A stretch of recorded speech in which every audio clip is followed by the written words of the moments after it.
संत रामपाल जी महाराज एक अजिहे महान संत जिन्हां ने अपनी सत भगती, तत्व ज्ञान, करुणा ਅਤੇ सेवा ਦੇ बल ਤੇ समाज विच नवी मिसाल कायम कीती है। संत रामपाल जी महाराज जी दे अगवाई विच उन्हां दे सारे सतलोक आश्रम तो समाज कल्याण दे अद्भुत कारजां ने समाज नूं सुनहरे भविख दी एक नवी उम्मीद दिखाई है। संत रामपाल जी महाराज जी तो नाम दीक्षा लैण तो बाद ਲੱਖਾਂ लोकां दियां लाइलाज बीमारियां जिवें कैंसर ਅਤੇ एड्स आदि ठीक होईयां। संत जी दे ज्ञान तो प्रेरित होके उन्हां दे अनुयायियां ने ਲੱਖਾਂ यूनिट खून दान किया। संत जी ने ਲੱਖਾਂ भैण बेटियां दे दहेज मुफ्त विआह करवाए। संत जी ने ਲੱਖਾਂ लोकां दा नशा छुड़ाया, करोड़ां उजड़े परिवार वसे। संत जी दे आश्रमां विच समागमां दे दौरान निशुल्क अखां दा इलाज ਅਤੇ दंदां दा इलाज कीते जांदे हन। संत रामपाल जी महाराज ਵੱਲੋਂ ਸਮੇਂ-ਸਮੇਂ ਤੇ ਵਾਤਾਵਰਣ ਸੰਭਾਲ ਮੁਹਿੰਮ ਦੇ ਤਹਿਤ ਵੱਡੇ ਪੱਧਰ ਤੇ ਰੁੱਖ ਲਗਾਏ ਜਾਂਦੇ ਹਨ। ਸੰਤ ਜੀ ਨੇ ਲੋੜਵੰਦਾਂ ਨੂੰ ਤੁਰੰਤ ਸਹਾਇਤਾ ਪਹੁੰਚਾਉਣ ਲਈ ਮੁਫਤ ਐਂਬੂਲੈਂਸ ਸੇਵਾ ਸ਼ੁਰੂ ਕੀਤੀ। संत जी अपने अनुयायियों ਨੂੰ ਦੇ ਦਾਨ ਲਈ ਪ੍ਰੇਰਿਤ ਕਰਦੇ ਹਨ, ਜਿਸ ਨਾਲ ਮਾਨਵਤਾ ਦੀ ਸੇਵਾ ਅਤੇ ਸਿਹਤ ਸੇਵਾਵਾਂ ਦੇ ਖੇਤਰ ਵਿੱਚ ਸੁਧਾਰ ਹੋ ਸਕੇ। संत रामपाल जी महाराज जी दे सारे आश्रमां विच हर रोज मुफ्त भंडारा आयोजित किया जाता है, जिथे हर धर्म, हर वर्ग अते हर जात दे लोग इकट्ठे बैठ के भोजन करते हैं।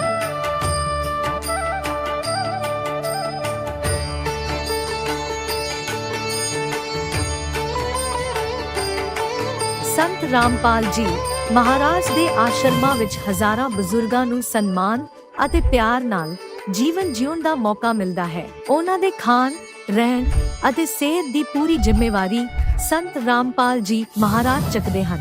ਅਨਾਥ ਬੱਚਿਆਂ ਲਈ ਸੰਤ ਰਾਮਪਾਲ ਜੀ ਮਹਾਰਾਜ ਦੇ ਸਾਰੇ ਆਸ਼ਰਮ ਕਿਸੇ ਵਰਦਾਨ ਤੋਂ ਘੱਟ ਨਹੀਂ ਹਨ। ਇੱਥੇ ਉਹਨਾਂ ਨੂੰ ਪੜ੍ਹਾਈ, ਸੰਸਕਾਰ ਅਤੇ ਭਵਿੱਖ ਲਈ ਬਿਹਤਰ ਮੌਕੇ ਪ੍ਰਦਾਨ ਕੀਤੇ ਜਾਂਦੇ ਹਨ। ਚਾਹੇ ਹੜ੍ਹ ਹੋਵੇ, ਭੂਚਾਲ ਹੋਵੇ ਜਾਂ ਮਹਾਮਾਰੀ, ਸੰਤ ਰਾਮਪਾਲ ਜੀ ਮਹਾਰਾਜ ਅਤੇ ਉਹਨਾਂ ਦੇ ਅਨੁਯਾਈ ਲੋੜਵੰਦਾਂ ਲਈ ਸਭ ਤੋਂ ਅੱਗੇ ਖੜੇ ਰਹਿੰਦੇ ਹਨ। ਕੋਵਿਡ ਮਹਾਮਾਰੀ ਦੇ ਦੌਰਾਨ ਸੰਤ ਰਾਮਪਾਲ ਜੀ ਮਹਾਰਾਜ ਦੇ ਆਸ਼ਰਮਾਂ ਤੋਂ ਕਰੋੜਾਂ ਲੋਕਾਂ ਲਈ ਖਾਣਾ, ਦਵਾਈਆਂ ਅਤੇ ਜੀਵਨ ਰੱਖਿਅਕ ਸਮੱਗਰੀ ਉਪਲਬਧ ਕਰਵਾਈ ਗਈ।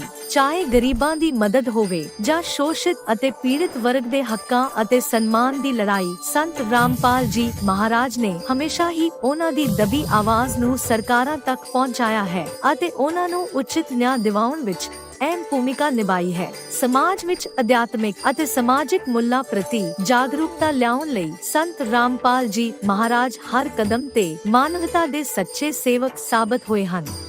ਸੰਤ ਰਾਮਪਾਲ ਜੀ ਮਹਾਰਾਜ ਦਾ ਜੀਵਨ ਸਾਨੂੰ ਸਿਖਾਉਂਦਾ ਹੈ ਕਿ ਸੱਚੀ ਸੇਵਾ ਉਹੀ ਸੇਵਾ ਹੈ ਜੋ ਨਿਸਵਾਰਥ ਭਾਵ ਨਾਲ ਕੀਤੀ ਜਾਵੇ। ਆਓ ਅਸੀਂ ਵੀ ਇਸ ਸੇਵਾ ਦੇ ਮਹਾਨ ਕਾਰਜ ਵਿੱਚ ਇਸ ਮਹਾਨ ਸੰਤ ਨਾਲ ਜੁੜੀਏ ਅਤੇ ਸੰਤ ਰਾਮਪਾਲ ਜੀ ਮਹਾਰਾਜ ਤੋਂ ਨਾਮ ਉਪਦੇਸ਼ ਲੈ ਕੇ ਆਪਣੇ ਜੀਵਨ ਨੂੰ ਧਨ ਬਣਾਈਏ।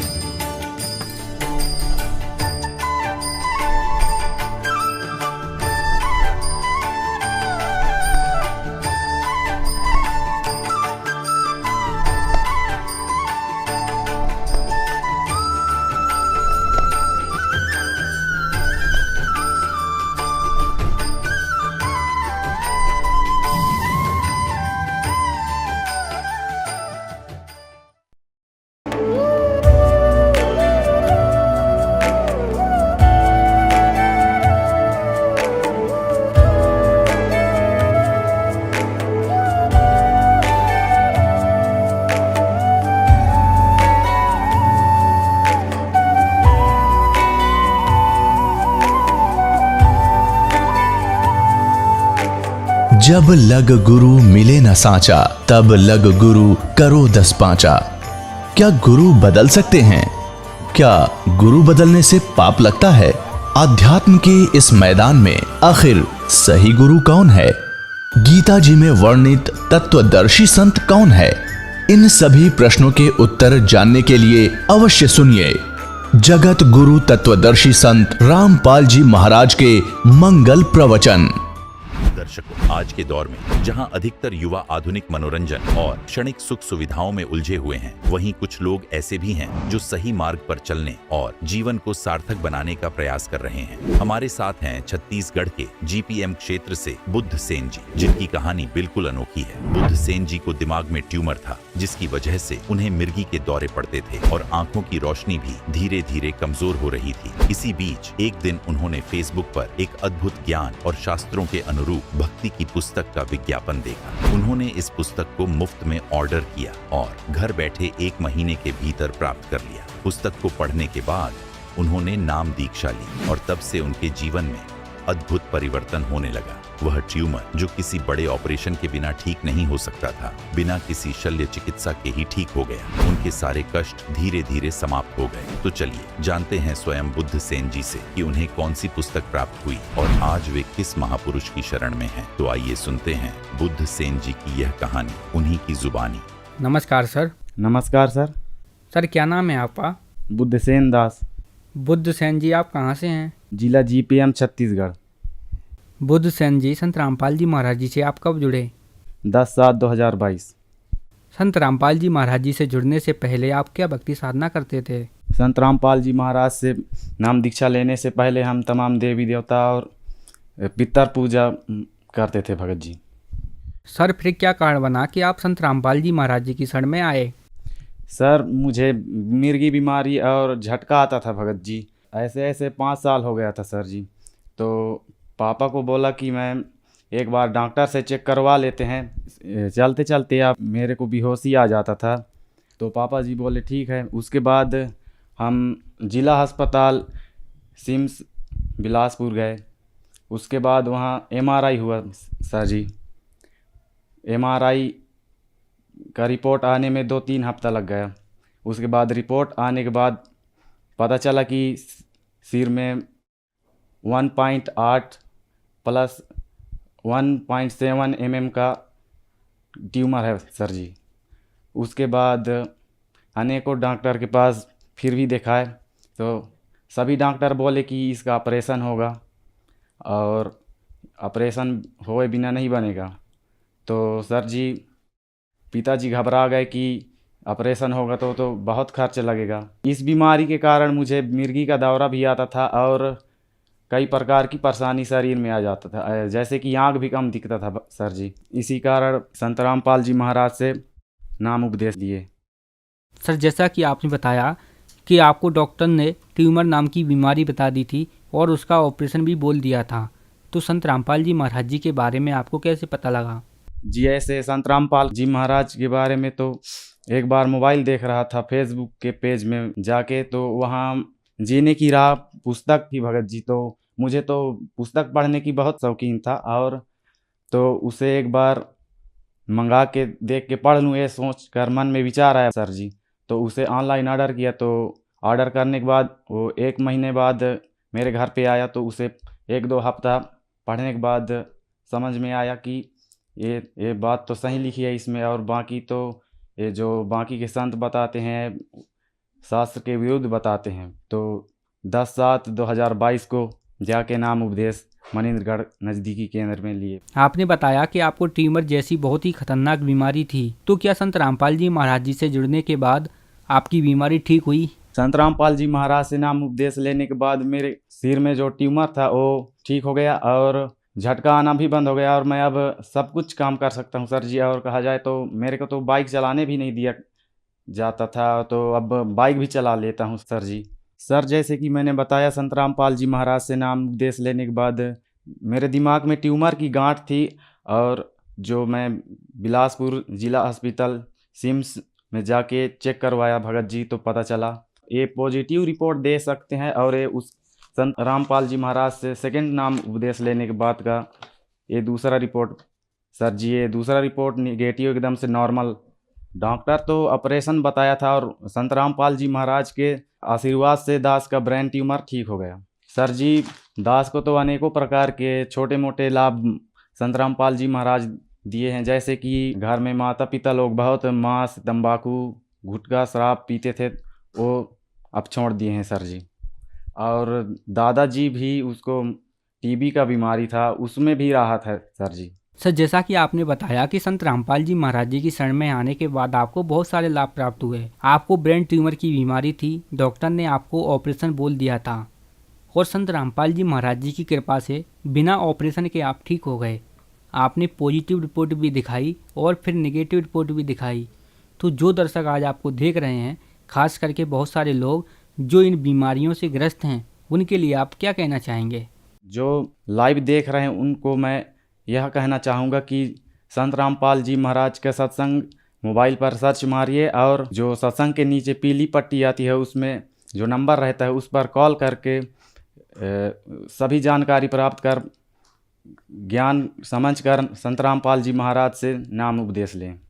धन्यवाद सर। धन्यवाद। अब जगत गुरु तत्वदर्शी संत रामपाल जी महाराज जी के सत्संग के माध्यम से उस अद्वितीय आध्यात्मिक ज्ञान के बारे में जानते हैं जिसके माध्यम से आप भी प्राप्त कर सकते हैं ऐसे आध्यात्मिक, मानसिक और भौतिक सुख जो अभी तक आपने सिर्फ मीराबाई, ध्रुव, प्रहलाद जैसे कुछ ही भक्तों की जीवन कथा में सुने होंगे।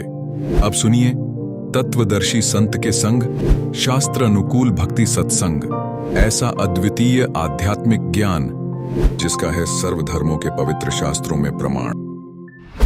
जैसे ये छत्र आप छतरी देखते हो छोटी सी, ये तो आर्टिफिशियल है, वहां परमात्मा की ओरिजिनल है। और सिर पर मुकुट है उस परम पिता के, जैसे राजा लोग पहनते हैं। यही ऋग्वेद मंडल नंबर 9 सूक्त 82 मंत्र 1 में है कि वो सर्व उत्पादक भरपूर, सब पापों का नाश करने वाला, राजा के समान दर्शनीय है। देखने में राजा के समान तख्त पर विराजमान है, सिंहासन पर बैठा है और वहां से गति करके आता है, अच्छी आत्माओं को मिलता है जो दृढ़ भक्त होते हैं। तो इन सभी वेद मंत्रों का निष्कर्ष है कि वो परमात्मा ऊपर बैठा है, नर आकार है, मनुष्य दृश्य है। जिन महापुरुषों ने परमात्मा को देखा उन्होंने कहा हमरे ही हुनियार है हमारा सृजनहार, हमारा सृजनहार, हमारा भगवान, हमारा उत्पत्ति करता हमारे ही शकल का है, हमारे जैसी शकल का है, हुनियार हमारे जैसे रूप का है। लेकिन उस परमात्मा की सामर्थ्य और उसके बॉडी, मटेरियल ऑफ बॉडी हमसे ज्यादा शक्तिशाली और अविनाशी है, ताकतवर है, तेजों में है। तो सतलोक में जाने के बाद प्रत्येक प्राणी, प्रत्येक जीव हंस कहलाता है, हंस।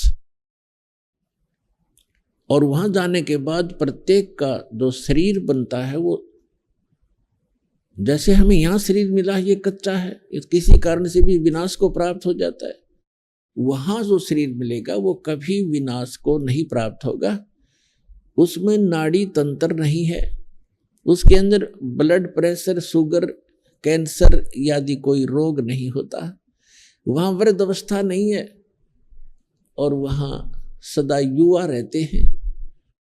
जब बच्चे होते हैं ऐसे आपका परिवार होगा और बच्चे होंगे और एक स्थिति ऐसी आती है कि वो युवा होने के बाद फिर युवा ही रहेंगे, वो सदा वृद्ध नहीं होते।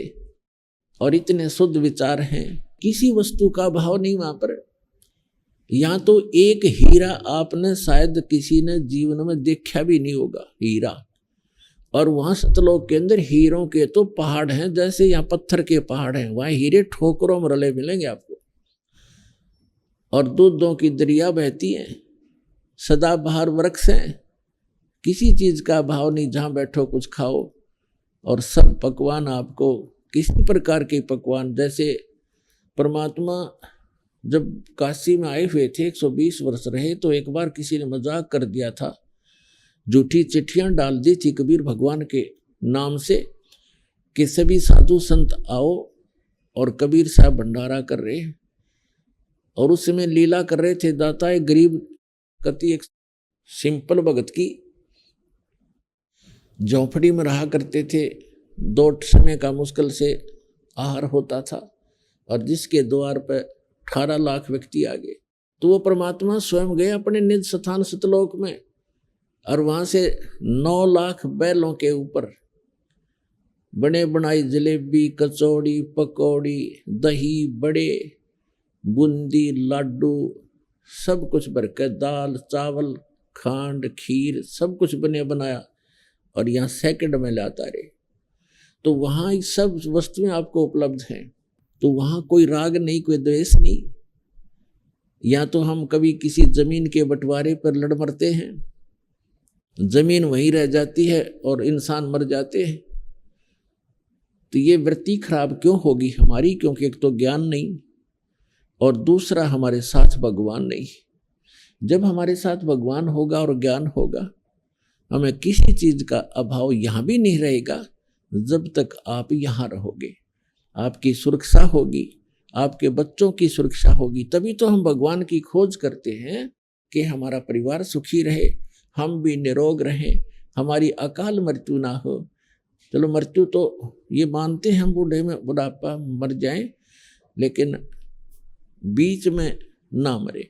तो ये इस गंदे लोक में भी, इस नासवान स्थल पर भी उस अविनाशी परमात्मा कबीर जी की शरण में आने के उपरांत ही हम ये सुख भी प्राप्त कर सकते हैं। तो ये ज्ञान हमें अभी किसी ने बताया ही नहीं, और परमात्मा आकर बताने की चेष्टा कर रहे थे। सन 1398 से सन 1518 तक 120 वर्ष परमेश्वर यहाँ रहे, एक जुल्हा गरीब की भूमिका, निर्धन की भूमिका की। अब वो भूमिका क्यों की? क्योंकि 5 दिन के अंदर इस समागम के दौरान हम आपको परमात्मा की रह रह कर विस्तार से, जितनी हमारी बुद्धि काम करेगी दास की, आपको सब कथाएं सुनाएंगे, तब समझ में आएगी। चारों युग में संत पुकारे, को के कहा हम हेल रे, हीरे माणक मोती बरसे, ये जग चुगता डेल रे। ये समागम उस शुभ दिन के उपलक्ष्य में मनाया जा रहा है कि वो परमात्मा हमारे पिता हम बालकों की गलती को अक्षमा करके जो हमने सतलोक में करी थी, क्योंकि सृष्टि रचना के माध्यम से आपको ये जानकारी होती है कि आप जी कैसे यहाँ फंसे थे इस गंदे लोक में, क्यों इतना कष्ट उठा रहे हैं। ये सजा है आपको, ये दंड है आपको यहाँ मिला हुआ है। और इस जेल के अंदर जो थोड़ी बहुत सुविधा प्राप्त कर लेते हैं, हम उसी को सुख मान रहे हैं। जेल में सुख सपने में भी नहीं होता। तो इस 21 ब्रह्मांड जो या जेल है काल की, इसमें सुख स्वप्न में भी नहीं हो सकता किसी प्राणी को, चाहे वो पूरी पृथ्वी का राजा हो, चाहे वो स्वर्ग का राजा हो। तो ये जो स्थान है, यहाँ हम क्यों आए, ये सृष्टि रचना में आपको बताएंगे, इस समागम के दौरान भी आपको बताएंगे। तो उस गलती को अक्षमा करके परमात्मा हमें बालक जान के अब यहाँ आते हैं, हमें अपना निज स्थान बताने, अपने पाने की यानी सतलोक जाने की विधि बताने के लिए वो स्वयं ही आते हैं। जैसे उस परमात्मा के विषय में आप जी ने अभी प्रमाण सुना कि चारों वेदों में उसमें स्पष्ट है कि वो परमात्मा ऊपर रहता है, वहां राजा के समान ओवरऑल कंट्रोलर के रूप में सिंहासन पर विराजमान है। और उस परमात्मा की शक्ति, पावर ऑफ गॉड, उस परमात्मा की शक्ति सर्वव्यापक है। वो परमात्मा एक देशीय है, एक स्थान पर है। जैसे सूर्य एक देशीय है और उसकी जो शक्ति है वो निराकार रूप में प्रत्येक को प्रभावित कर रही है। उष्णता उसकी शक्ति है। आप छाया में बैठे होते हो तो भी उसकी उष्णता आपको महसूस हो रही होती है। इसी प्रकार परमात्मा की जो शक्ति है प्रत्येक कण कण में विद्यमान है। परमात्मा एक स्थान पर है, नर आकार है और वहां से गति करके यहाँ आता है। वो उद्देश्य क्या रखता आने का, वेदों में भी आपको बहुत बार प्रमाणित किया है और आगे भी बताएंगे कि वो परमात्मा यथार्थ भक्ति मार्ग बताने के लिए ही यहाँ आता है।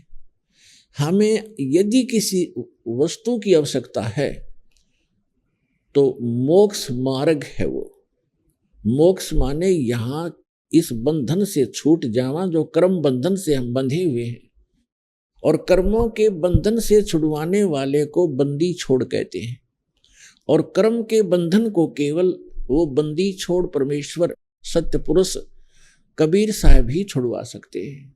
मासा घटे न तिल बधे विधना लिखे जो लेख, सच्चा सतगुरु मेट कर ऊपर मारे मेख।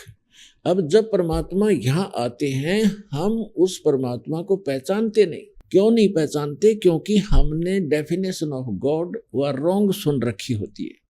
परमात्मा की जो परिभाषा है वो हमने गलत सुन रखी होती है, जिस कारण से हम परमात्मा का कुछ और ही दृष्टिकोण से विवेचन करते रहते हैं और वही धारणा हमारे हृदय में समाई रहती है।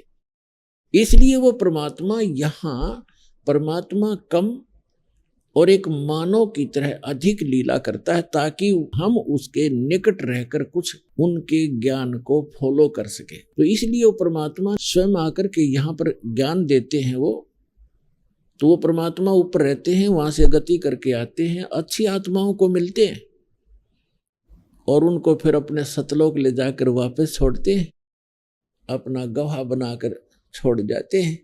अब उन गवाहों ने, उन जो साक्षी बने परमात्मा के, जिनको भगवान मिले, उन्होंने और साथ में हमारे पवित्र सदग्रंथों ने, दोनों ने रिल मिलकर ये सिद्ध कर दिया कि परमात्मा कैसा है, कहाँ रहता है, उसका नाम क्या है, उसके पाने की विधि क्या है, मेथड कौन सा है जिससे हम परमात्मा प्राप्त कर सकते हैं। और जो सदग्रंथों में और जिनको परमात्मा मिले, उन महापुरुषों के अनुभव की जो उनकी अपनी अमर वाणी है, एफिडेविट है, वो दोनों मेल खा जाते, फिर संशय नहीं रहेगा आपको कि हम जो कर रहे हैं वो ठीक है या गलत है, वो फिर स्वस्थ हो जाएगा। वो परमात्मा चारों युगों में आते हैं और वो स्वयं ही आकर अपना ज्ञान कराते हैं। अथर्ववेद कांड नंबर 4 अनुवाक नंबर 1 मंत्र 1 से 7 में ये सारी सृष्टि रचना कोड वर्डों में दे रखी कि वो परमात्मा कबीर देव है, कबीर साहब है, और वो सभी ब्रह्म का भी, परब्रह्म का भी, और सभी ब्रह्मांडों का रचनहार है। और वो अपने द्वारा रची हुई सृष्टि को स्वयं ही ठीक ठीक बताता है। अन्य तो अटकलबाजी लगाते हैं, जैसे ब्रह्मा जी ने देवी पुराण में अटकलबाजी लगा रखी है। ऐसा सुना जाता है, ज्ञान और अज्ञान के आधार से मैं बता रहा हूं। तो जहां ज्ञान है, फिर वो ज्ञान कहाँ रहा? अब थोड़े से हलवे में थोड़ा सा रेत भी डाल दे तो वो स्वाद ही सारा करकरा हो गया। इस प्रकार वो परमात्मा स्वयं आते हैं और क्या बताते हैं? चारों युग में संत पुकारे, को के कहा हम हेल रे, हीरे माणिक मोती बरसे, ये जग चुगता ढेल रे। परमात्मा कहते हैं मैं चारों युगों में आया और चारों युगों में अच्छी आत्माओं को मिला जो संत कहलाए, और हमने आवाज लगा लगा कर कूक कहा हम हेल रे। कूक माने ऊंचे स्वर तक गरज गरज के आवाज लगा लगा के बताया कि ये साधना तुम कर रहे हो गलत है, ये पूजा गलत है, ये साधना करो। शास्त्र विधि त्याग कर मनमाना आचरण करने वाले डड़े ढो रहे हैं, ये जग चुगता ढेल रे। हीरे मोती समझकर कंकर इकट्ठे किए बैठे हो आप, और हम हीरे और मोती इनकी वर्षा कर रहे हैं, शास्त्र अनुकूल साधना और मंत्रों की, जिससे आपको मोक्ष रूपी हीरे प्राप्त होंगे, आपका जीव सुखी होगा। हमारा ज्ञान किन्हें ना सुनिया, पर भी लेन जात है दुनिया। हमारा ज्ञान किसी ने नहीं सुना, किसी ने नहीं सुना, और वहां पर भी लेने जाते हैं। जैसे आप देख रहे हो केदारनाथ के ऊपर कल से कितना भयंकर फ्लड आकर के बदल फट गया, वहां तहस नहस हो गई, बहुत से नुकसान हुए, बहुत से श्रद्धालु मारे गए। अमरनाथ के ऊपर जाते हैं, शायद ही कोई ऐसा वर्ष गया होगा जिसमें 100, 200, 1000, 15 से ना मरे हों दर्शक श्रद्धालु। तो पुण्यात्माओं, आत्मा भगवान बिना रह नहीं सकती, इसका स्वभाव है। इसको आवश्यकता उस भगवान की, जिस दिन से ये उससे बिछुड़ी है उसी दिन से उसको वो सुख नहीं प्राप्त हो रहा जिसको ये छोड़कर आ चुकी है। तो यहां परमात्मा कहते हैं हमरा ज्ञान किने ना सुनिया, और वहां धक्के खान जात है दुनिया। पर भी लेने जाती जोड़ तालाब में नहाने के लिए, है कि प्रमाणिक की साधना से मोक्ष होगा, तो ये कहाँ से ग्रहण किया? ये शास्त्र विरुद्ध साधना है। इन लोकवेद बना रखा है इन अज्ञानी संतों, ऋषियों और आचार्यों ने। अब परमात्मा क्या बताते हैं? सतयुग में सत सुकृत कह टेरा, त्रेता नाम मुनींदर मेरा, द्वापर में करुणा में कहाया, और कलियुग नाम कबीर दराया। चारों युग में संत पुकारे, और कोक कहा हम हेल रे, हीरे माणिक मोती बरसे, ये जग जुगता डेल रे। पुण्यात्माओं, किसी भी महापुरुष का इतिहास आपको नहीं मिलेगा जो चारों युग के अंदर आए हों, और चारों युग से आगे की भी जो जिन्होंने जानकारी दी हो, और सृष्टि की रचना की जानकारी जिन्होंने दी हो, तो वो परमात्मा है जिसने अपने द्वारा रची हुई सृष्टि को ठीक ठीक बताया। क्या बताया है? परमात्मा इस वर्तमान के चल रहे चतुर्युगी में सबसे पहले सतयुग के अंदर सत सुकृत नाम से यहाँ प्रकट हुए थे, और ये लीला ऐसी ही करते हैं। परमात्मा वो परम अक्षर ब्रह्म, इनफैक्ट वास्तव में यदि कोई भगवान है, परमात्मा है, तो एक ही है। परमात्मा एक है, प्रभु अनेक हैं। पुण्यात्मा, धीरे धीरे आप बच्चे हो, इस अध्यात्म मार्ग की जब आप पीएचडी कर लोगे तब इन कोड वर्डों को समझोगे। अभी तो हम सभी को ही भगवान कह देते हैं, सभी को परमात्मा कहते हैं। फिर आपको लास्ट में एक ही परमात्मा नजर आएगा, जैसे श्रीमद् भगवद गीता अध्याय नंबर 15 के श्लोक नंबर 16 और 17 में 3 पुरुष हैं, एक सरपुरुष, एक अक्षर पुरुष। सरपुरुष ये ब्रह्म है जिसके लोक में हम रह रहे हैं, ये काल है। ये 21 ब्रह्मांड का पुरुष है, 21 ब्रह्मांड का स्वामी है, 21 ब्रह्मांड का मालिक है, केवल 21 ब्रह्मांड का। और एक ब्रह्मांड के अंदर ये पृथ्वी लोक, स्वर्ग लोक, पाताल लोक, ब्रह्मा विष्णु महेश के लोक, धर्मराय का लोक, निरंजन का लोक, और आगे दुर्गा का लोक, ये सारे मिलाकर एक ब्रह्मांड कहलाता है। ऐसे ऐसे 21 ब्रह्मांड है, उनका प्रभु है, उनका स्वामी है ये ब्रह्म। लेकिन ये परमात्मा नहीं है, ये काल है। और 7 संग ब्रह्मांड का स्वामी है जो परब्रह्म, जिसको अक्षर पुरुष कहते हैं, तो वो भी स्वामी है 7 संग ब्रह्मांड का, लेकिन वो परमात्मा नहीं है। परमात्मा वो होता है जो श्रेष्ठ आत्मा हो। श्रेष्ठ आत्मा वो होता है जो किसी को दुख ना दे, सुख के अतिरिक्त उसके कोई विधान ना हो।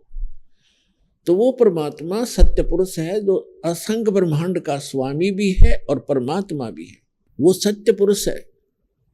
जैसे श्रीमद् भगवद गीता अध्याय नंबर 15 के श्लोक 16 और 17 में 3 पुरुष हैं, एक सरपुरुष, एक अक्षर पुरुष। सरपुरुष को हम काल कहते हैं, ब्रह्म भी कहते हैं, सरब्रह्म भी कहते हैं, और अक्षर पुरुष को अक्षर ब्रह्म भी कहते हैं और परब्रह्म भी कहते हैं संत भाषा में। और तीसरा जो परमात्मा, उसे परम अक्षर ब्रह्म भी कहते हैं, उसे परम अक्षर पुरुष भी कहते हैं, और उसको परमेश्वर भी कहते हैं, सत्य पुरुष। सत्य माने अविनाशी, पुरुष माने प्रभु, परमात्मा। तो ये जो तीसरे नंबर का परमात्मा है, इसके विषय में गीता अध्याय नंबर 8 के श्लोक नंबर 1 में अर्जुन ने पूछा कि भगवान, आपने गीता अध्याय नंबर 7 के श्लोक नंबर 29 में कहा है कि तत्ब्रह्म को जानकर और सारे अध्यात्म से परिचित और सभी कर्मों से परिचित केवल साधक जरा और मरण से छूटने का ही प्रयत्न करता है, संसार की किसी वस्तु को वो नहीं चाहता। तो वो ऐसा वो तत्ब्रह्म है। तो 8वें अध्याय के प्रथम मंत्र में गीता जी में पूछा है, किम तत्ब्रह्म, वो तत्ब्रह्म क्या है, वो कौन है वो तत्ब्रह्म। तो गीता अध्याय नंबर 8 के श्लोक नंबर 3 में गीता ज्ञानदाता कहता है, वो परम अक्षर ब्रह्म है, वो सर्वशक्तिमान परमात्मा, परम अक्षर ब्रह्म, सबसे श्रेष्ठ। परम माने श्रेष्ठ, अक्षर माने अविनाशी, और ब्रह्म माने परमात्मा। अब जैसे अक्षर पुरुष कहा है परब्रह्म को भी, अक्षर माने अविनाशी, लेकिन यहाँ परम अक्षर पुरुष कहा है कि उस वास्तव में अविनाशी परमात्मा वो है श्रेष्ठ, सबसे श्रेष्ठ। अब जैसे एक स्टील भी धातु है, काफी लंबे समय तक रह जाती है। जैसे एक मिट्टी से बना हो, एक स्टील से बना हो, तो उस मिट्टी वाले की तुलना में वो स्टील वाला स्थायी ज्यादा है, लेकिन उसका नाश होगा एक दिन, उसको जंग लगेगा। और वास्तव में सोना जो है उसको जंग नहीं लगता, तीसरा मटेरियल वो समझो। तो ऐसे वो परमात्मा परम अक्षर ब्रह्म है। तो गीता अध्याय नंबर 15 के श्लोक नंबर 16 और 17 का ये निष्कर्ष है कि इस पृथ्वी वाले लोक में, नाशवान लोकों में दो प्रभु प्रसिद्ध है, एक सरपुरुष एक अक्षर पुरुष। और इनके अंतर्गत जितने प्राणी हैं वो भी नाशवान है। जीव आत्मा तो किसी की भी नहीं मरती, हो तो पशु पक्षियों की भी नहीं मरती, वो तो अलग विषय है। फिर 15वें अध्याय के 17वें श्लोक में कहा कि उत्तम पुरुष है तो अन्य। उत्तम पुरुष माने श्रेष्ठ भगवान, पुरुषोत्तम, वो तो इन दोनों से अन्य है, सरपुरुष और अक्षर पुरुष से। और परमात्मा इति उदारते, जिसको परमात्मा कहा जाता है, परमात्मा श्रेष्ठ आत्मा जो कभी दुख ना दे किसी को। और ये लोग तरमावेश विवर्ती अवैश्वर है, जो तीनों लोकों में प्रवेश करके सबका धारण पोषण करता, वो है अविनाशी परमात्मा। तो ये परमात्मा परमेश्वर, ये जो तीसरे नंबर का भगवान है, ये है हमारा सबका जनक है, ये है वास्तव में परमात्मा। बाकी स्वामी है, प्रभु है। तो यहां थोड़ा सा आपको धीरे धीरे सारा ज्ञान कराएंगे। तो क्या बताया है कि चारों युग में ये परमात्मा आते हैं और ये लीला करते हैं। जैसे ऋग्वेद मंडल नंबर 9 और सूक्त नंबर 1 मंत्र 8 में कहा है कि वो परमात्मा सब पापों का नाश करने वाला परमात्मा हमारा 3 प्रकार की सतिथि से हम सबका धारण पोषण करता है। वो 3 सतिथि कैसी है? एक सतिथि में परमात्मा सतलोक में रहता है, तेजो में शरीर है उस परमेश्वर का, मनुष्य दृश्य है, वो सिंहासन पर विराजमान है, एक बहुत बड़ा गुम्बद स्तूप है, बहुत बड़ा, और वो बहुत सुंदर सफेद कलर का है, तेजो में है, उसके अंदर से भी नूर निकल रहा है।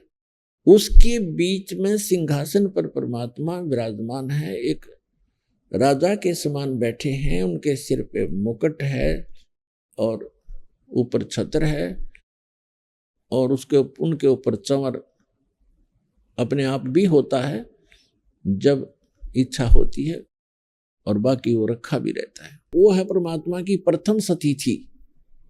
फिर वो भगवान, वो ही परमात्मा अपना अन्य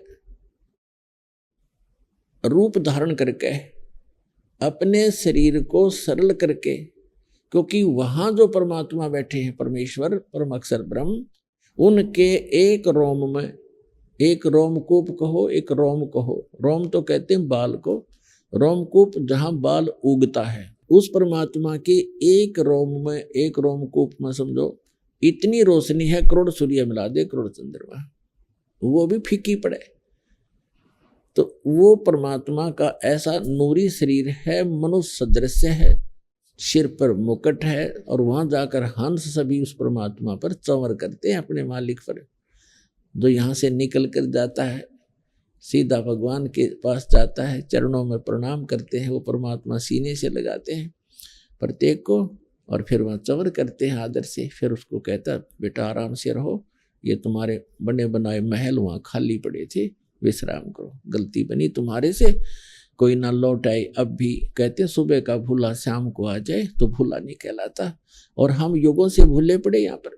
तो वहाँ ये प्रथम स्थिति है। फिर परमात्मा अपने शरीर को हल्का रूप बना करके दूसरी सतिथि में, वो दूसरी सतिथि में क्या करते हैं, एक शिशु रूप धारण करते हैं, और प्रत्येक युग के अंदर प्रारंभ में एक सरोवर के अंदर कमल के फूल पर आकर नवजात शिशु का रूप धारण करके वो विराजमान हो जाते हैं। वो किसी माँ से जन्म नहीं लेते, और परमात्मा की सारी व्यवस्था होती है, तो वहां से कोई निसंतान दंपत्ति उन्हें उठा ले जाते हैं, और धीरे धीरे जैसे बच्चे की तरह परमात्मा अपनी लीला करते हैं।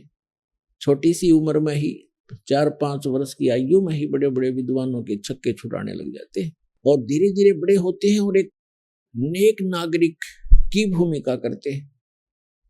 हाथ से काम करके कम से कम संग्रह करते हैं, झोंपड़ी में रहते। जैसे पहले तो वैसे तकरीबन ये महल वगैरह बहुत कम थे, झोंपड़ी ही डाला करते थे सभी। तो वो परमात्मा एक ऐसी लीला करते हैं कि भक्त को अधिक संग्रह करने की आवश्यकता नहीं है। भक्त वही होता है जो उस लोक की परंपराओं से हटकर आध्यात्मिक परंपराओं के आधार से अपना जीवन निर्वाह करे, उसके आधार से चले, वो भक्त कहलाता है। अन्यथा जैसे भक्ति मार्ग पर चलने वाले व्यक्ति कोई मार्ग पर चल रहा है, सफर यात्रा कर रहा है, तो वो कम से कम ही भार लेकर चल सकता है। और ये आपको खूब मालूम है, जो पहले यात्रा करते थे, पैदल जाते थे, तो एक थैला डालते थे काख में, उसमें एक चादर और एक धोती कुर्ता, नथिंग एल्स। तो कहने का भाव ये है, हमने जाना सतलोक में और हम यहाँ वजन रख लिया ज्यादा, या कोठी मेरी है, ये कार मेरी है, 5 प्लाट ले लिए हैं और इतने एकड़ जमीन बना ली, राजा बन गया, ये राज मेरा है। इस सब को सिर पे रखे हुए एक कदम भी नहीं चल पा रहा, तो फिर हमें ज्ञान होगा कि हमने इतना वजन नहीं उठाना चाहिए जो हमारे सफर को बाधा करे। इसलिए कम से कम संग्रह करो। और ये परंपराएं जो हमने बना रखी हैं, ये ही हमारा दुख का मूल है, जड़ है ये दुख की। ब्याह शादी में लोग दिखावा ड्रामा करना, नाचना गाना, डीजे बजाना, कोई बात है ये? हमने बहुत से देखा, पहले दिन डीजे बजा रहे हैं, लड़के का विवाह है, धरती तोल रखी, अगले दिन वो दूल्हा ही मर जाता है दुर्घटना के अंदर। अब टक्कर मार कर रो रहे हो, अब बजाओ डीजे। तो ऐसे गंदे लोक में, और हम ये ऐसी परंपराएं बनाकर अपना जीवन नाश कर रहे हैं। दहेज लेते हैं, लोग दिखावा देते हैं, तो ये नहीं करना चाहिए, क्योंकि सारा जीवन कमाते रहते हैं, फिर उठाकर ब्याह और कोठी पर लगा देते। तो हमने सिंपल मकान जो भगवान अलाउड करे उतना ही बनाओ, चाहे अपनी झोंपड़ी डाल लो, दया करता है भगवान तो मकान बना लो, आपकी व्यवस्था है तो। एक झोंपड़ी भी अच्छे ढंग की बनाई हुई उतना ही काम करेगी जो आपके महल करेंगे। और आजकल के पक्के मकानों से झोंपड़ी जो डाली जाती थी, वो गर्मी सर्दी दोनों से प्रोटेक्ट करना करती थी। आज तो एसी भी ना काम करे तो वो करा करती थी। तो जैसा भी है, देश काल परिस्थिति जो बदल गई है, तो हम कैसे भी मकान बना कर रहे हैं, लेकिन भगवान की भूल ना पड़े और इन परंपराओं को कम करें, ताकि जैसे कि आज के हमारी रिवाज बन गई है, बेटी को हमने दुश्मन बना लिया गलत परंपराएं करके। क्योंकि लड़की जन्म होते ही हम ये मान लेते हैं ये भार बन गई, क्योंकि इसका विवाह करना 2-4 लाख रुपया लगाने पड़ेंगे तब कोई ग्रहण करेगा। फिर उसको बच्चा होगा, कदे पी लिया, कदे छूत छक, कदे फलाना, फिर भात हो गया। तो ये क्या आवश्यकता है इन चीजों की? ये मैन मेड है, गॉड मेड नहीं है। और हमने इनको खत्म करना पड़ेगा। तो बेटी देखना, सब चाह करेंगे बेटी हो, क्योंकि वजन ही नहीं रहेगा हमारे ऊपर। तो और बेटी बिना फिर बेटे के गाडोगे, बेटी ना होगी तो फिर ब्याह कितना होगा, अगला बेटी ना होगी तो किसे क्या। तो हमारी बुद्धि पर पत्थर पड़ गए, हम भगवान से दूर होकर समाज में ही रंग गए और उसी दृष्टिकोण से सोचने लग गए। तो इनसे ऊपर उठना पड़ेगा, तब हम भक्ति कर सकते हैं। हम सतलोक चलना है तो इन मर्यादाओं का अपना पालन करना पड़ेगा। यदि आप विद्यार्थी हैं तो विद्यार्थी वाला ही काम करे, और फिर वो अगर वो बच्चों में गधों पर बैठकर घूमता है गांव में जाकर, तो विद्यार्थी नहीं है और स्कूल आता नहीं है। इस प्रकार आप जी ने ये अन्य परंपराएं त्यागनी होंगी। तो कहने का भाव यह है कि परमात्मा स्वयं आते हैं, एक लीला करके दिखाते हैं कि भक्त को केवल इतना ही पर्याप्त है, इससे अधिक नहीं। कबीर साहब कहते हैं, कहा चनावे मेड़िया ये लंबी बीत उसारे, घर तो 3.5 हाथ भाई गणात पौड़े 4। क्या प्रसन्न हो रहा, लंबी लंबी द्वार खींच कर लंबी लंबी मेड़िया बनाता है, बड़े दीवाने बनाकर ऊंची ऊंची कोठियां गाड़ रहा है, महल हवेली बना रहा है। परमात्मा कहते हैं, घर तो 3.5 हाथ गणाते पौड़े 4। 3.5 हूठ, हूठ हाथ कहते हैं 3.5 हाथ को। ये जो हाथ है यहां से लेकर यहां तक कौनी तक, ये एक हाथ कहलाता है। और प्रत्येक स्त्री या पुरुष का अपना शरीर 3.5 हाथ का होता है।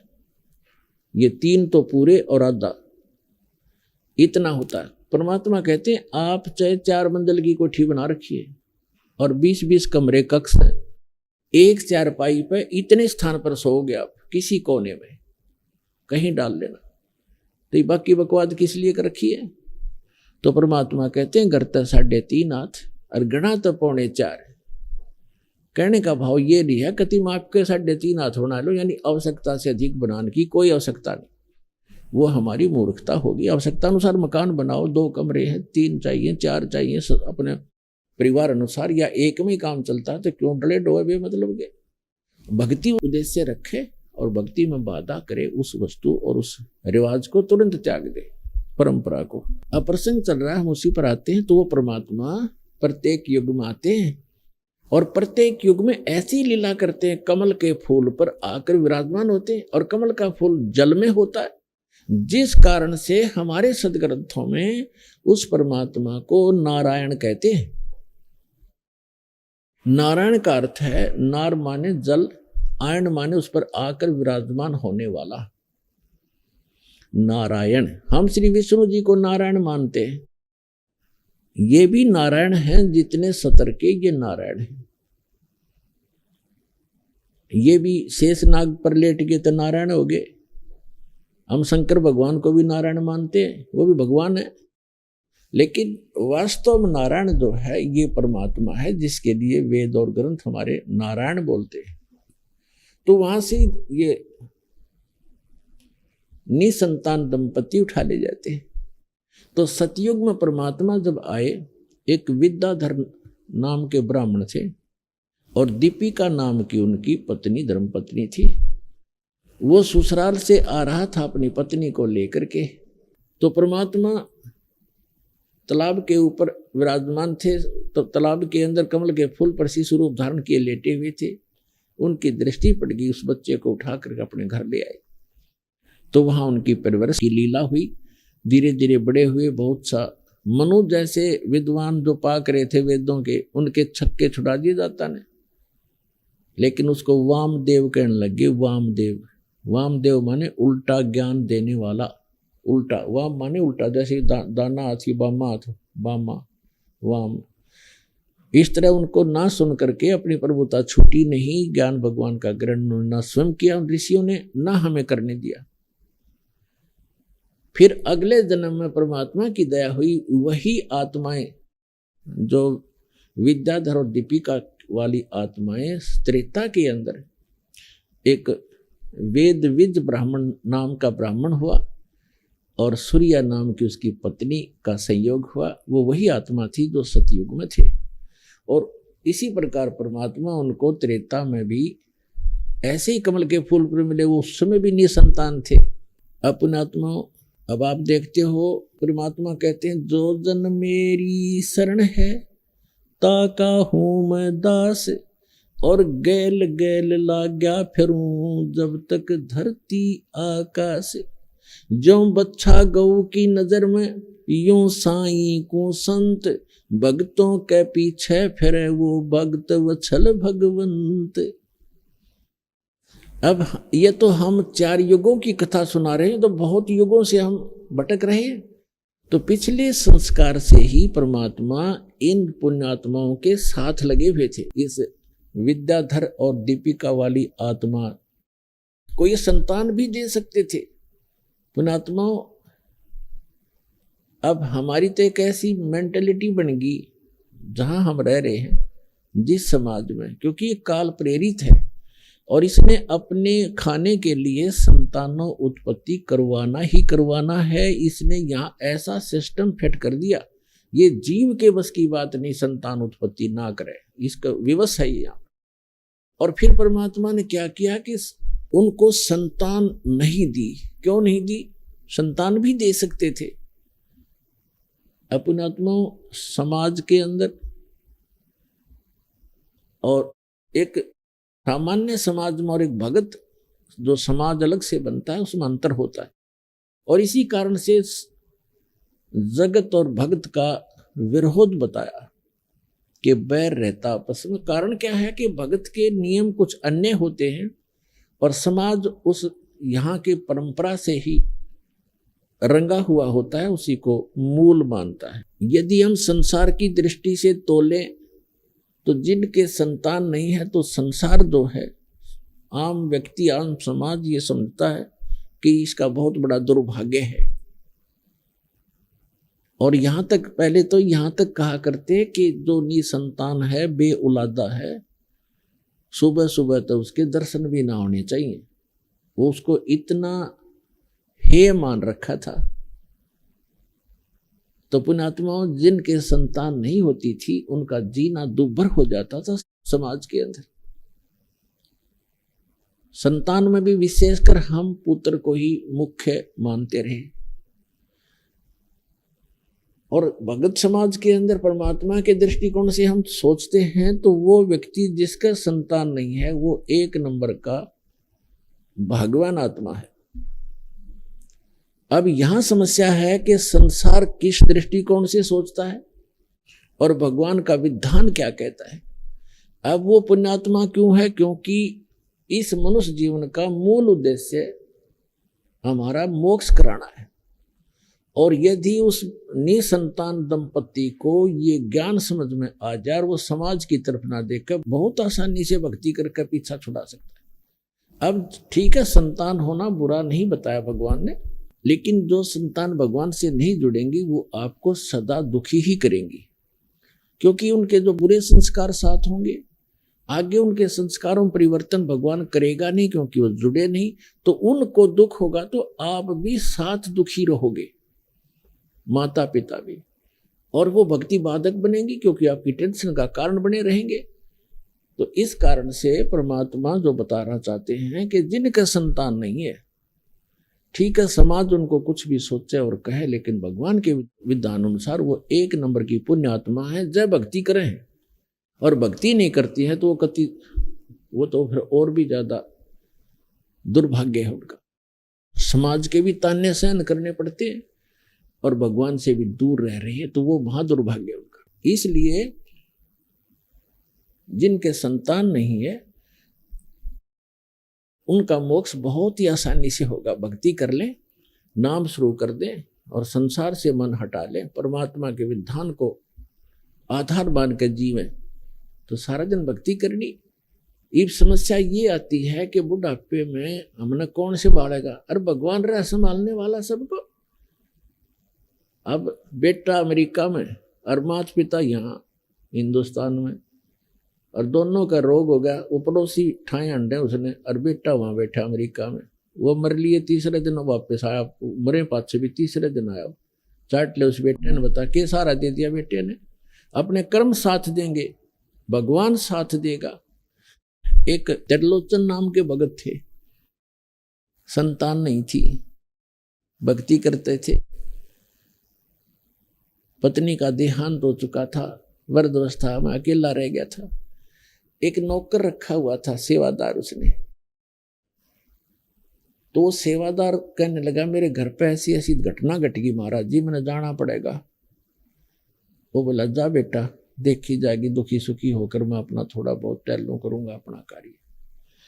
वो सेवादार चला गया, पीछे तो भक्त बीमार हो गया, दस्त लग गए। अब वो सीमा से निकला होगा, तभी भगवान उस सेवक का रूप बनाकर उस भगत के घर पे आ गया। उसने पूछा, क्या बात होगी बेटा, कैसे वापस आ गए तुम?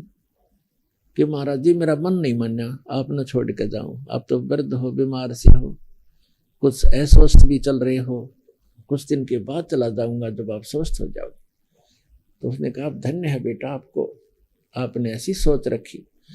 अब उसकी टट्टी उठा कर वहां से बाहर डाल के आए भगवान उस सेवक के रूप में, और 1 महीना तक उनकी सेवा करी।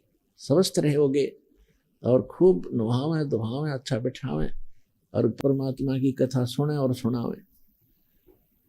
अब फिर क्या हुआ, 1 महीने के बाद वो सेवक वापस आया और आके उसने पोटली रखी, जो भी लाया था रास्ते में, वहां से आया था।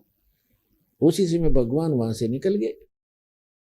तब उसने आकर कहा कि महाराज जी ऐसे ऐसे मेरी माँ ने ये दिया है, मेरी माँ ने ये कहा है, आपको ऐसे ऐसे कहा है, और महाराज जी मैं थोड़ा सा समय ज़्यादा लग गया, मुझे क्षमा कीजिए, मैं 15-20 दिन की कह के गया था, महीना लग गया महाराज, मुझे माफ़ करना। अब वो महात्मा उसके मुंह तरफ देखा, भगत उसके मुख की तरफ देख रहा है, बात क्या बोल रहे हो आप क्या कह रहे हो, ये पोटली कहाँ से ले आए, ये सामान कहाँ से लाए हो, ये क्या? उसने बताया जी मैं घर से आया हूँ अपने वहां से। अब काफी देर में समझ में आया उस वृद्ध का, अरे तू अपने घर से आया है? कि हाँ जी मैं तो आज आया हूँ, उस दिन का गया हुआ। उसका तो रोम रोम खड़ा हो गया, रोआ बुरी तरह, ये भगवान इस पापी नाप से मैं टट्टी तक उठवाई, उस नीच का कहाँ उद्धार होगा। तो पुण्यात्माओं परमात्मा कहते हैं तुम अब जो तुम्हारा सच्चा साथी है, तुमेव माता च पिता, तुमेव बंधु च सखा, तुमेव विद्या च द्रविण, तुमेव सर्व मम देव देव, उसको भूल के हम इन अन्य पर आश्रय रख लेते हैं, इसलिए हम भगवान से दूर होते चले जाते हैं। तो यहाँ गरीबदास साहिब जी ने कहा है कि त्रिलोचन के भय भरतिया माने नौकरे, ऐसी भक्ति कमावे, ऐसी भक्ति करे, भगवान साथ रहेगा आपके। तो इस प्रकार अब जैसे जिन बहन भाइयों के, विशेषकर इंसान तो थोड़ा बहुत सोच समझ भी लेता है, लेकिन बहनों का दिल नहीं डटता जिनका संतान नहीं होती, क्योंकि उसको समाज नहीं जीने देता। घर जाते हैं, घर वाले कुछ दिन चुप रहते हैं तो कोई पड़ोसी आ जाएगा, आओगा कोई काम और पूछेगा न्यू बहू का कि मैं होया नहीं बालक बोलक। अब वह के कहेगी सासू अक ना कुछ ना होया, कई साल हो गए ब्याह ने, एक जातक तो चाहिए था बता, और देख लो कोई दूसरा ब्याह करवा लो। अब उस बेटी के और समस्या पैदा कर दी कि एक और ये भी ब्याह करवाएंगे, यानी उसके भूल पड़े तो कोई और आकर के रिश्तेदार आकर कहेगा। कहने का भाव ये है कि जब तक ज्ञान नहीं प्राणी को तो जीना हराम कर देते हैं। आदमी तो बाहर रहता है, कभी कभी सुनता है ये बातें, टाल जाता है, मन समझा लेता है, लेकिन उस बहन के बस की बात नहीं, अंत में वह इतनी दुखी हो जाती है। और यदि संतान तो भगवान ने देनी है, रो ले चाहे पीट ले, और नहीं भाग में है तो कति नहीं मिला चाहे 6 ब्याह करवा ले। एक संतान की भी देखे, हम लड़के को मैं तो ज्यादा देते हैं। दास जूनियर इंजीनियर था, सेवा करता था जब नौकरी इसमें हरियाणा गवर्नमेंट की जूनियर इंजीनियर की, तो उस समय एक कंट्रैक्टर था ठेकेदार, वो उस समय लगभग 55 वर्ष की आयु थी उस आदमी की, 55 से भी ऊपर होगा, और उसके 4 लड़कियां थी, लड़का कोई नहीं था, और चारों लड़कियों का विवाह कर रखा, दोतियाला हो रहा, पुत्र नहीं। तो उसकी पत्नी को किसी ने कह दिया कि तू अपनी बहन का ब्याह करवा दे, इसका पुत्र हो जाएगा। उसने अपनी छोटी बहन से उसका विवाह करवा दिया। उसके कट्ठिए 2 छोरी हुई, 2 लड़की हुई कट्ठिए जुड़वा। वो खुद बताओ था, ने बोला जी भाग बिना ना मिला कदी, मैंने तो उसका जब ऑपरेशन करवा दिया, फैमिली प्लानिंग का पीछा छुटवा हो जाए ब्याह हो, तो भाग में है नहीं तो क्यों पंगे में पाँच दे भाई, ये मतलब दुखी करो वो यहाँ पर जो काम करने का उसको भूल गए। और यदि वो बहन जिसके संतान नहीं हो रही है तो वो अंत समय में इसी तमन्ना में मर जाती है तरफ के अंदर। और इस काल का इतना गंदा विधान है, अगले जन्म में उसको कुतिया बनाता है। अगले तो संतान ना हुई इसलिए तड़पती हुई मरी है, अब इकट्ठी 8 पैदा कर ले और पेटा भर ले अपना माँ बनकर। अगले जन्म में सूरी बना देगा, अगले 12 इकट्ठे पैदा कर ले टिंडे। तो पुण्यात्माओं इस ज्ञान को आधार बना कर जीवो तब जिया जाएगा इस गंदे लोक में। तो परमात्मा का कहने का भाव ये है कि परमात्मा ने उस विद्याधर और दीपिका को संतान नहीं दी, स्वयं आगे वो हमें लादना नहीं चाहते, हमारा वजन कम करना चाहते, और हम आदत बन गई है और हम लद कर ही ठीक चलते हैं। जैसे गधा खाली छोड़ दे कूदता चलेगा, और उस पर डायमंड का बोरा धर दे कति सेट होकर चलेगा सीधा, तो हमारी आदत बन गई। हमारे ऊपर ना इतने चारों तरफ से वजन होले, हम सेट नहीं हो सकते। लेकिन जब ज्ञान हमें हो जाएगा, फिर हम कोई लाद दो चाहे मत ला दो, हम सीधा चलेंगे, हम हंस हो जाएंगे। और यदि आपको संतान है, आपका संस्कार है। अभी आपने सुने संत रामपाल जी महाराज के मंगल प्रवचन। आइए अब सुनते हैं संत रामपाल जी महाराज से नाम दीक्षा लेकर सतभक्ति करके अद्भुत लाभ प्राप्त करने वाले अनुयायी के विचार। ਸਤਿ ਸ੍ਰੀ ਅਕਾਲ ਜੀ। ਸਤਿ ਸ੍ਰੀ ਅਕਾਲ ਜੀ। ਤੁਹਾਡਾ ਕੀ ਨਾਮ ਹੈ? ਮੇਰਾ ਨਾਮ ਆ ਜੀ ਗੁਰਵਿੰਦਰ ਸਿੰਘ, ਪਿੰਡ ਭੱਟੀਵਾਲ ਕਲਾਂ, ਤਹਿਸੀਲ ਭਵਾਨੀਗੜ੍ਹ, ਡਿਸਟ੍ਰਿਕਟ ਸੰਗਰੂਰ ਜੀ। ਗੁਰਵਿੰਦਰ ਜੀ, ਸੰਤ ਰਾਮਪਾਲ ਜੀ ਮਹਾਰਾਜ ਜੀ ਤੋਂ ਨਾਮ ਦੀਕਸ਼ਾ ਲੈਣ ਤੋਂ ਪਹਿਲਾਂ ਤੁਸੀਂ ਕਿਹੜੀ ਭਗਤੀ ਸਾਧਨਾ ਕਰਦੇ ਸੀ? ਸੰਤ ਰਾਮਪਾਲ ਜੀ ਮਹਾਰਾਜ ਜੀ ਤੋਂ ਨਾਮ ਦੀਕਸ਼ਾ ਲੈਣ ਤੋਂ ਪਹਿਲਾਂ ਜੀ, ਜਿਵੇਂ ਜੀ ਆਪਣਾ ਸਮਾਜ ਪੰਜਾਬ ਦੇ ਵਿੱਚ ਗੁਰਦੁਆਰੇ ਜਾਣਾ, ਮੰਦਿਰ ਜਾਣਾ, ਆਪਣਾ ਮਾਝੇ ਜਾਣਾ, ਇਹ ਪਿੰਡ ਦੇ ਵਿੱਚ ਕੋਈ ਖੇੜੇ, ਮੜੀ ਮਸਾਣੀ, ਜੋ ਪੂਜਾ ਜੀ ਪੰਜਾਬ ਦੇ ਵਿੱਚ ਪ੍ਰਚਲਿਤ ਆ, ਉਹ ਸਾਰੀ ਪੂਜਾ ਕਰਦੇ ਸੀ ਅਸੀਂ ਜੀ। ਤੁਸੀਂ ਸਾਰੀਆਂ ਸਾਧਨਾਵਾਂ ਕਰ ਰਹੇ ਸੀਗੇ, ਪ੍ਰਚਲਿਤ ਪਰਿਵਾਰਿਕ ਤੌਰ ਤੇ ਵੀ ਕਰ ਰਹੇ ਸੀ, ਗੁਰਦੁਆਰੇ ਵੀ ਜਾਂਦੇ ਸੀ, ਮੰਦਿਰ ਵੀ ਜਾਂਦੇ ਸੀਗੇ। ਤੁਹਾਨੂੰ ਇਹਨਾਂ ਸਾਧਨਾਵਾਂ ਦੇ ਨਾਲ ਕੀ ਲਾਭ ਹੋਏ? ਇਹ ਸਾਰੀਆਂ ਸਾਧਨਾਵਾਂ ਦੇ ਨਾਲ ਜੀ ਸਾਨੂੰ ਕੋਈ ਲਾਭ ਤਾਂ ਹੋਇਆ ਨਹੀਂ ਜੀ, ਉਲਟਾ ਹਾਨੀਆਂ ਹੋਈਆਂ ਜੀ। ਜਿਵੇਂ ਮੰਨ ਲਓ ਸਾਡੇ ਘਰ ਦੇ ਵਿੱਚ ਗ੍ਰਹਿ ਕਲੇਸ਼, ਸਰੀਰ ਦੇ ਵਿੱਚ ਕਸ਼ਟ, ਇਹ ਸਾਰਾ ਦੁੱਖ ਜੀ ਸਾਨੂੰ ਆਇਆ ਜੀ ਇਹ ਭਗਤੀ ਦੇ ਨਾਲ। ਲਾਭ ਨਹੀਂ ਕੋਈ ਹੋਇਆ ਸਾਨੂੰ। ਸੰਤ ਰਾਮਪਾਲ ਜੀ ਮਹਾਰਾਜ ਜੀ ਤੋਂ ਨਾਮ ਦੀਕਸ਼ਾ ਕਿਵੇਂ ਪ੍ਰਾਪਤ ਕੀਤੀ? ਇਹ ਜੀ ਆਪਣਾ ਸੰਤ ਰਾਮਪਾਲ ਜੀ ਮਹਾਰਾਜ ਜੀ ਤੋਂ ਨਾਮ ਦੀਕਸ਼ਾ ਜੀ ਸਾਡੇ ਪਿੰਡੋਂ ਜੀ ਇੱਕ ਭਗਤ ਸੀ, ਲਾਲੀ ਭਗਤ, ਜੋ ਪਹਿਲਾਂ ਸੰਤ ਰਾਮਪਾਲ ਜੀ ਮਹਾਰਾਜ ਜੀ ਨਾਲ ਜੁੜਿਆ ਹੋਇਆ ਸੀ। ਉਸ ਭਗਤ ਨੇ ਜੀ ਇੱਕ ਗਿਆਨ ਗੰਗਾ ਪੁਸਤਕ ਦਿੱਤੀ ਜੀ ਮੇਰੇ ਪਿਤਾ ਜੀ ਨੂੰ। ਮੇਰੇ ਪਿਤਾ ਜੀ ਨੇ ਸਤਸੰਗ ਸੁਣੇ ਤੇ ਮੈਂ ਉਹ ਪੁਸਤਕ ਪੜ੍ਹੀ, ਗਿਆਨ ਗੰਗਾ ਪੁਸਤਕ। ਗਿਆਨ ਗੰਗਾ ਪੁਸਤਕ ਦੇ ਵਿੱਚੋਂ ਸੰਤ ਰਾਮਪਾਲ ਜੀ ਮਹਾਰਾਜ ਜੀ ਦੁਆਰਾ ਲਿਖੀ ਗਈ ਆ। ਉਸ ਦੇ ਵਿੱਚ ਪੂਰੀ ਸ੍ਰਿਸ਼ਟੀ ਰਚਨਾ, ਇਹ ਆਪਣਾ ਆਦਿ ਔਰ ਅੰਤ ਕਿਵੇਂ ਹੋਇਆ, ਸਾਡੇ ਮਨੁੱਖ ਦਾ ਜੋ ਜੀਵਨ ਮਿਲਿਆ ਸਾਨੂੰ, ਮਨੁੱਖ ਜਨਮ, ਉਸ ਦਾ ਸਾਨੂੰ ਕੀ ਉਪਯੋਗ ਕਰਨਾ, ਵੀ ਕਿਵੇਂ ਇਸ ਸੰਸਾਰ ਤੋਂ ਇਸ ਮਨੁੱਖ ਜਨਮ ਨਾਲ ਪਾਰ ਹੋਇਆ ਜਾ ਸਕਦਾ। ਤਤਵਦਰਸ਼ੀ ਸੰਤ ਕੌਣ ਆ, ਬ੍ਰਹਮਾ ਵਿਸ਼ਨੂੰ ਮਹੇਸ਼ ਦੀ ਉਤਪਤੀ ਕਿਵੇਂ ਹੋਈ, ਇਹਨਾਂ ਦੇ ਮਾਤਾ ਪਿਤਾ। ਉਹ ਬੁੱਕ ਪੜ੍ਹ ਕੇ ਜੀ ਇਹ ਪਰਮਾਤਮਾ ਦਾ ਗਿਆਨ ਮੈਂ ਸਮਝਿਆ, ਸਤਸੰਗ ਸੁਣੇ, ਅਤੇ ਉਹ ਸਤਸੰਗ ਬੁੱਕ ਪੜ੍ਹ ਕੇ ਜੀ ਮੈਂ ਇੰਨਾ ਹੈਰਾਨ ਹੋ ਗਿਆ ਵੀ ਮੈਂ ਇਹ ਗੱਲਾਂ ਤਾਂ ਪਹਿਲਾਂ ਕਦੇ ਸੁਣੀਆਂ ਹੀ ਨਹੀਂ ਜੋ ਸੰਤ ਰਾਮਪਾਲ ਜੀ ਮਹਾਰਾਜ ਜੀ ਨੇ ਇਸ ਪੁਸਤਕ ਵਿੱਚ ਲਿਖੀਆਂ। ਸ਼ੁਰੂ ਤਾਂ ਮੈਨੂੰ ਇੱਕ ਕਹਾਣੀ ਵਾਂਗ ਲੱਗਿਆ, ਜਿਵੇਂ ਇੱਕ ਕਹਾਣੀ ਕਿਸੇ ਨੇ ਬਣਾਈ ਹੁੰਦੀ ਆ, ਲਿਖੀ ਹੁੰਦੀ ਆ। ਪਰ ਹੌਲੀ ਹੌਲੀ ਜਿਵੇਂ ਅੱਗੇ ਜਾ ਕੇ ਸਿੱਖ ਸਮਾਜ ਦੇ ਗੁਰੂ ਨਾਨਕ ਦੇਵ ਜੀ, ਉਹਨਾਂ ਬਾਰੇ ਦੱਸਿਆ, ਉਹਨਾਂ ਨੂੰ ਕੌਣ ਪਰਮਾਤਮਾ ਮਿਲੇ, ਜਿੰਦਾ ਮਹਾਤਮਾ ਕੌਣ ਮਿਲੇ, ਕਿਵੇਂ ਮਿਲੇ। ਜਿਵੇਂ ਇੱਕ ਭਾਈ ਵਾਲੇ ਵਾਲੀ ਜਨਮ ਸਾਖੀ ਆਉਂਦੀ ਆ, ਅਤੇ ਉਹਦੇ ਵਿੱਚ ਸਮੁੰਦਰ ਦੀ ਸਾਖੀ ਆ।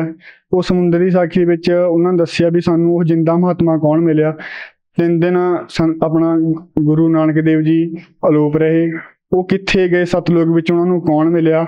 ਉਹਨਾਂ ਨੇ ਸਾਰੀ ਬਾਣੀ ਬੋਲ ਕੇ ਦੱਸਿਆ ਵੀ ਪੂਰਨ ਪਰਮਾਤਮਾ ਕਬੀਰ ਸਾਹਿਬ ਆ। ਜਦ ਕਿ ਜਦੋਂ ਅਸੀਂ ਸ਼ੁਰੂ ਵਿੱਚ ਸਕੂਲ 'ਚ ਪੜ੍ਹਦੇ ਸੀ ਤਾਂ ਉਸ ਟਾਈਮ ਹੀ ਅਸੀਂ ਸੁਣਿਆ ਵੀ ਕਬੀਰ ਸਾਹਿਬ ਇੱਕ ਕਵੀ ਨੇ, ਅਤੇ ਅਸੀਂ ਵੀ ਉਹਨੂੰ ਇੱਕ ਕਵੀ ਸਮਝਦੇ ਸੀ ਵੀ ਤਾਂ ਕਵੀ ਨੇ ਇੱਕ, ਵੀ ਇਹ ਤਾਂ ਬਾਣੀਆਂ ਬੋਲਦੇ ਨੇ, ਲਿਖਦੇ ਨੇ, ਇਹਨਾਂ ਦੀ ਬਾਣੀਆਂ ਬੋਲੀ ਜਾਂਦੀਆਂ ਨੇ।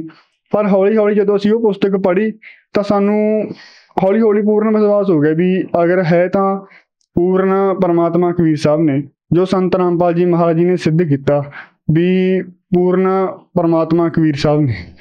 ਅਸੀਂ ਨਾਮ ਦੀਕਸ਼ਾ ਸੰਤ ਰਾਮਪਾਲ ਜੀ ਮਹਾਰਾਜ ਜੀ ਤੋਂ 13 ਜਨਵਰੀ 2018 ਦੇ ਵਿੱਚ ਸੰਤ ਰਾਮਪਾਲ ਜੀ ਮਹਾਰਾਜ ਤੋਂ ਨਾਮ ਦੀਕਸ਼ਾ ਲਈ। ਸੰਤ ਰਾਮਪਾਲ ਜੀ ਮਹਾਰਾਜ ਜੀ ਤੋਂ ਨਾਮ ਦੀਕਸ਼ਾ ਲੈਣ ਤੋਂ ਬਾਅਦ ਤੁਹਾਨੂੰ ਕੀ ਲਾਭ ਪ੍ਰਾਪਤ ਹੋਏ? ਸੰਤ ਰਾਮਪਾਲ ਜੀ ਮਹਾਰਾਜ ਤੋਂ ਨਾਮ ਦੀਕਸ਼ਾ ਲੈਣ ਤੋਂ ਬਾਅਦ ਹੀ ਸਾਨੂੰ ਸਭ ਤੋਂ ਵੱਡਾ ਤਾਂ ਇਹੀ ਅਧਿਆਤਮਿਕ ਗਿਆਨ ਪ੍ਰਾਪਤ ਹੋਇਆ ਜੀ ਸੰਤ ਰਾਮਪਾਲ ਜੀ ਮਹਾਰਾਜ ਤੋਂ, ਵੀ ਸਾਡੇ ਮਨੁੱਖ ਜਨਮ ਦਾ ਮੂਲ ਉਦੇਸ਼ ਕੀ ਹੈ। ਅਤੇ ਬਾਕੀ ਜੋ ਸੰਸਾਰਿਕ ਲਾਭ ਨੇ ਉਹ ਪਰਮਾਤਮਾ ਤਾਂ ਇੱਕ ਰੁੰਗੇ ਦੀ ਤਰ੍ਹਾਂ ਦਿੰਦੇ ਨੇ। ਪਰਮਾਤਮਾ ਨੇ ਸਭ ਤੋਂ ਪਹਿਲਾਂ ਦਾਸ ਨੂੰ, ਸਭ ਤੋਂ ਪਹਿਲਾਂ ਤਾਂ ਇੰਡੀਅਨ ਆਰਮੀ ਵਿੱਚ ਸੰਤ ਰਾਮਪਾਲ ਜੀ ਮਹਾਰਾਜ ਜੀ ਤੋਂ ਨੇ ਆਪਣਾ ਜੋਬ ਦਿਲਾਈ 7 ਮਹੀਨੇ ਦੇ ਅੰਦਰ। ਨਾਮ ਦੀਕਸ਼ਾ ਲੈਣ ਦੇ ਬਾਅਦ 7 ਮਹੀਨੇ ਦੇ ਅੰਦਰ ਦਾਸ ਇੰਡੀਅਨ ਆਰਮੀ 'ਚ ਚਲਿਆ ਗਿਆ। ਉਸ ਤੋਂ ਬਾਅਦ ਦਾਸ ਦਾ ਸੰਤ ਰਾਮਪਾਲ ਜੀ ਮਹਾਰਾਜ ਜੀ ਨੇ ਮਕਾਨ ਬਣਾਇਆ। ਉਸ ਤੋਂ ਬਾਅਦ ਸਭ ਤੋਂ ਵੱਡਾ ਲਾਭ ਤਾਂ ਇਹ ਹੈ, ਮੈਨੂੰ ਸੰਤ ਰਾਮਪਾਲ ਜੀ ਮਹਾਰਾਜ ਜੀ ਨੇ ਜੀਵਨ ਦਾਨ ਦਿੱਤਾ। ਜੀਵਨ ਦਾਨ ਐਵੇਂ ਦਿੱਤਾ ਜੀ ਜੂਨ 2015 ਵਿੱਚ ਦਾਸ ਦੀ ਡਿਊਟੀ ਚਾਈਨਾ ਬਾਰਡਰ ਦੇ ਵਿੱਚ ਗਲਵਾਨ ਘਾਟੀ ਦੇ ਵਿੱਚ ਸੀ। ਉਸ ਲੜਾਈ ਦੇ ਵਿੱਚ ਦਾਸ ਦੇ ਨਾਲ ਹੋਰ ਜੋ ਸੈਨਿਕ ਸੀ ਉਹ ਲੜਾਈ ਸ਼ਾਮ ਨੂੰ 5 ਵਜੇ ਤੋਂ ਲੈ ਕੇ ਰਾਤ ਦੇ 12 ਵਜੇ ਤੱਕ ਚੱਲਦੀ ਰਹੀ। ਉਸ ਲੜਾਈ ਦੇ ਵਿੱਚ ਕਮ ਸੇ ਕਮ ਜੀ 117 ਬੰਦੇ ਸਾਡੇ ਸੈਨਿਕ ਸੀ ਉਹ ਚਾਈਨਾ ਨੇ ਕੈਪਚਰ ਕਰ ਲਏ। ਉਸ ਤੋਂ ਬਾਅਦ ਸਾਡੇ ਭਾਈ ਸੀ 22 ਜੋ ਸੈਨਿਕ ਸੀ ਸਾਡੇ ਸਾਥੀ ਉਹ ਸ਼ਹੀਦ ਹੋ ਗਏ। ਉਹਨਾਂ ਵਿੱਚੋਂ ਇੱਕ ਦਾਸ ਸੀ ਉਹ ਲੜਾਈ ਦੇ ਵਿੱਚ ਜੋ ਸੰਤ ਰਾਮਪਾਲ ਜੀ ਮਹਾਰਾਜ ਦੇ ਸ਼ਰਨ 'ਚ ਸੀ ਤੇ ਸੰਤ ਰਾਮਪਾਲ ਜੀ ਮਹਾਰਾਜ ਜੀ ਨੇ ਦਾਸ ਨੂੰ ਉਸ ਲੜਾਈ ਦੇ ਵਿੱਚ ਬਚਾਇਆ। ਤਾਂ ਕਰਕੇ ਆਪਣਾ ਸੰਤ ਰਾਮਪਾਲ ਜੀ ਮਹਾਰਾਜ ਜੀ ਮੈਨੂੰ ਬਹੁਤ ਬੜਾ ਜੀਵਨ ਦਾਨ ਦਿੱਤਾ ਤੇ ਸੰਤ ਰਾਮਪਾਲ ਜੀ ਮਹਾਰਾਜ ਦਾ ਸਿਮਰਨ ਮੈਂ ਉੱਥੇ ਵੀ ਕਰਦਾ ਰਿਹਾ ਜੋ ਸੰਤ ਰਾਮਪਾਲ ਜੀ ਮਹਾਰਾਜ ਨਾਮ ਉਪਦੇਸ਼ ਦਿੰਦੇ ਨੇ। ਸੰਤ ਰਾਮਪਾਲ ਜੀ ਮਹਾਰਾਜ ਜੀ ਨੇ ਲੜਾਈ ਵਿੱਚ ਮੈਨੂੰ ਇੱਕ ਬਹੁਤ ਵੱਡਾ ਜੀਵਨ ਦਾਨ ਦਿੱਤਾ ਜੀ, ਜੋ ਬਿਲਕੁਲ ਠੀਕ ਠਾਕ ਆਪਣੀ ਐਲਸੀ ਤੇ ਆ ਕੇ ਪਹੁੰਚ ਗਿਆ। ਇਹ ਸਭ ਤੋਂ ਵੱਡਾ ਲਾਭ ਮੰਨਦਾ ਜੀ ਮੈਂ। ਬਾਕੀ ਸੰਸਾਰਿਕ ਲਾਭ ਪਰਮਾਤਮਾ ਦਿੰਦੇ ਰਹਿੰਦੇ ਨੇ। ਭਗਤ ਸਮਾਜ ਨੂੰ ਕੀ ਸੰਦੇਸ਼ ਦੇਣਾ ਚਾਹੁੰਦੇ ਹੋ?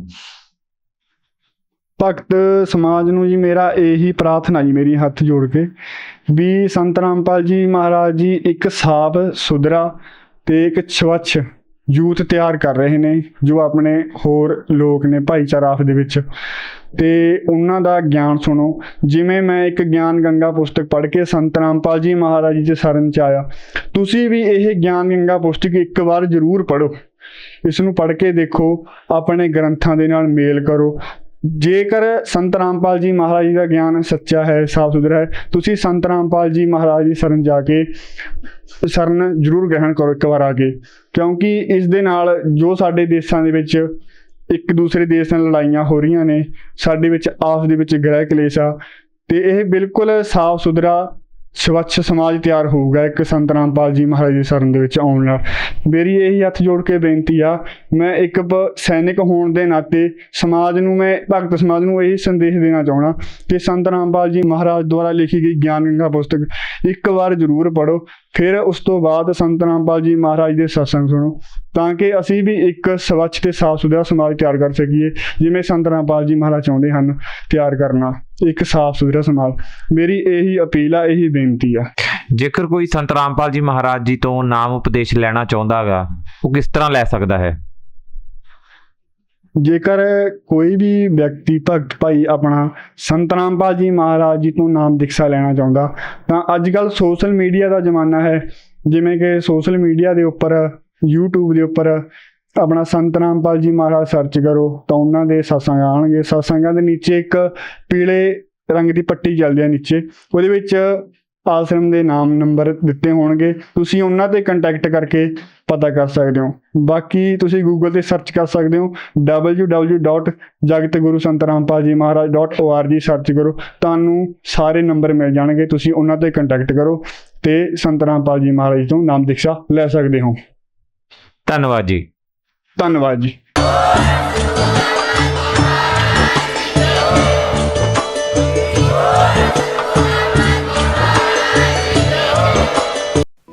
आप सुन रहे थे जगत गुरु तत्वदर्शी संत रामपाल जी महाराज के मंगल प्रवचन। अधिक जानकारी के लिए संपर्क करें